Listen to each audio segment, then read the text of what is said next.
일본과 한국을 알아보기 위해서 좀 이야기를 하고 있는데요. 기생충, 이 이야기는 다시 한번 좀 짚어보면 좋을 것 같습니다. 영화는 영화인데 영화를 영화로 보지 않고 영화를 다큐멘터리로 보고 하는 얘기거든요. 봉준호 감독을 포함해서 CJ의 투자자도 그렇고 연기자도 그렇고 전부 그 블랙리스트 대상이었다고 하잖아요.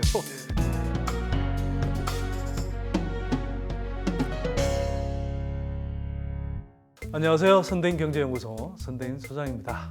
이슈 브리핑 출발합니다. 자, 제 옆에는 염정순 박사님 다시 모셨습니다. 박사님, 안녕하십니까? 일본 관찰의 저자, 한국이 일본을 이기는 18가지 이유.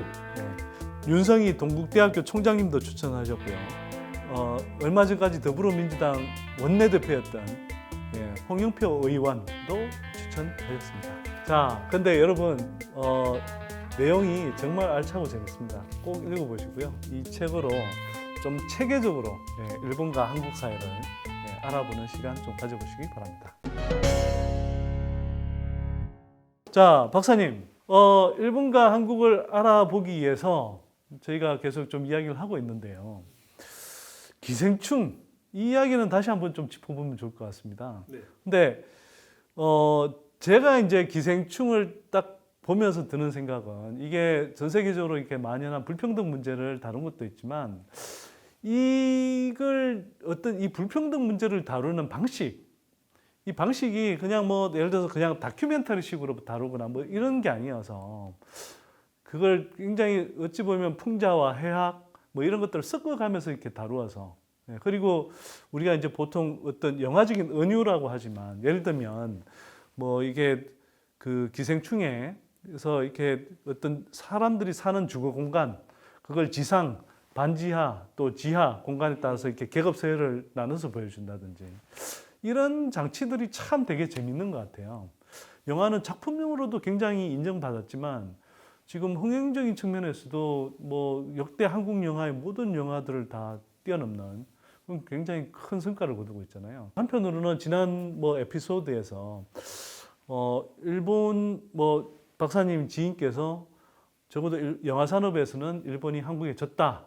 그리고 뭐 더 이상 일본은 이런 영화를 만들지 못한다. 뭐 이런 이제 이야기도 했다고 하는데 왜 그런 건가요? 글쎄요, 일단은 그 제가 전 에피소드에서 말씀드린 내용 중에 그 일본 경제신문 니케이에서 그 아카데미 상을 탄 거는 훌륭한데 결국 이게 한국 사회의 문제점을 극명히 드러낸 작품이다 뭐 이렇게 얘기했다고 했잖아요. 근데 그 사람들의 문제 의식을 보고 제가 느낀 게 뭐냐면 영화는 영화잖아요.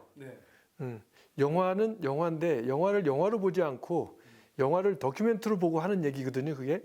그러니까 거기에 있는 일들이 실질적으로 다 그대로 일어나고 있다라고 생각하고 싶고 얘기하고 싶겠죠. 그렇게 이해를 하고 있는 거라고 봐요.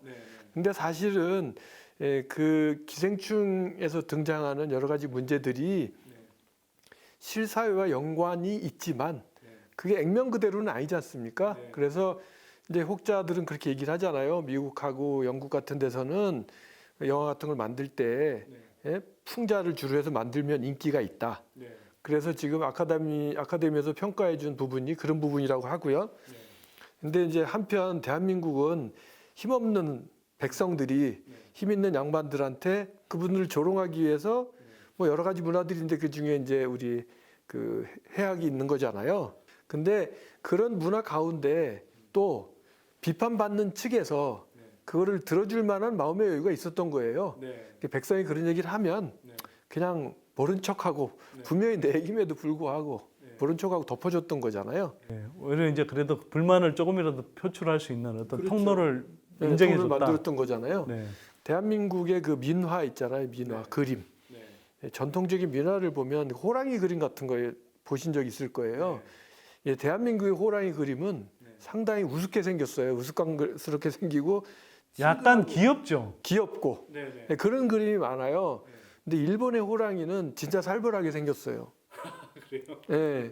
그리고 또 하나는 이제 비슷한 톤인데 뭐 한국의 절을 가보고 일본의 절을 가보시면 일본의 절은 왠지 어둡고 두려움이 느껴지고 한국의 좀 밝은 걸 느끼실 거거든요. 그것처럼 어쨌든 이런 차이가 있는 것 같아요. 그래서 난 왜 그럴까 일본은 라고 생각해 보니까 이게 일본의 경우에 옛날에 사무라이 사회라고 하잖아요. 그래서 백성들이 돌아다니다가 괜히 사무라이한테 잘못 걸리면 거기서 그 자리에서 즉결로 죽을 수 있는 그런 리스크가 있었다고 하지 않습니까? 아, 그러니까 그냥 정말 쓴소리 같은 걸 했다. 그럼 그냥 괜히 했다가 칼에 못 뺄 수 있는. 그럴 수도 있다고 생각을 해서 오히려 그런 것들을 하지 않지 않았을까. 저는 뭐 인문학 전문가가 아니기 때문에 이거는 어디까지 내 개인적인 생각인데 그런 것들이 저변에 깔려 있지 않을까라는 생각이 들어요. 네.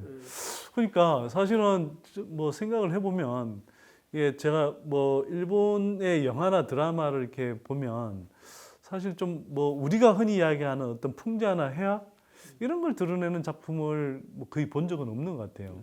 한국은 근데 사실 이런 풍자와 해악이 넘쳐나는 그런 영화들이 많이 있었고 또 그게 이게 뭐 현대의 영화뿐만 아니라 조선 시대 때부터 해서 계속 이런 뭐 탈춤을 비롯해서 소설을 비롯해서 여러 가지 장르로 이렇게 좀 뭐 이어져 왔던 측면이 있는 건데요. 그게 어떤 뭐 어떤 국민적인 정서 이런 것들을 예술로 잘 녹여서 성화시킨 작품이 또 기생충이다. 이런 생각이 듭니다. 그런 스페이스를 네. 정부가 만들어줬기 때문에 그것들이 그죠 예나 지금이나 그런 것들이 우리나라에 가능했던 것 같고요. 이 나라 일본은 그런 스페이스가 없지 않았나라는 생각이 그런 공간이 없지 않았나라는 생각이 들어요. 근데 우스갯소리로 뭐 요 며칠 사이에 언론을 봤더니 결국 봉준호 감독을 포함해서 CJ의 뭐 그 투자자도 그렇고 연기자도 그렇고 전부 그 블랙리스트 대상이었다고 하잖아요. 그러니까 뭐 봉준호 감독, 송강호 배우 또 CJ 이미경 부회장이죠. 그러니까 이런 분들이 다 블랙리스트에 올랐던 거. 억압받았을 때는 결국 이런 작품은 탄생하지 못했던 거잖아요. 그거를 뒤집어서 얘기하면 지금 현재 일본 사회가 그렇지 않을까. 근데 한국처럼 블랙리스트를 만들어 관리하는 일은 없을 건데 일본의 경우에는 손닦고 자기들 스스로가 이런 걸 하면 안 되겠지 라고 생각해서 그쪽을 쳐들어가지 않는다라는 거죠. 알아서 기는. 그러다 보니까 이런 작품을 못 만드는 게 아닌가. 그러게요. 한편으로는 그렇게 무식한 정부가 블랙리스트 같은 걸 만들어서 문화적인 어떤 탄압을 했지만 또 그런 것들을 우회해서 뛰어난 예술 작품으로 승화시키고 그리고 그걸 또 거기에 대한 어떤 비판을 풍자와 해악으로 이렇게 또 구현할 수 있는 그런 역량을 가진 또 영화 산업 또 영화인들이 있다는 것이 또 자랑스럽다는 생각이 들기도 합니다. 자, 오늘 하여튼 또 말씀 잘 들었고요.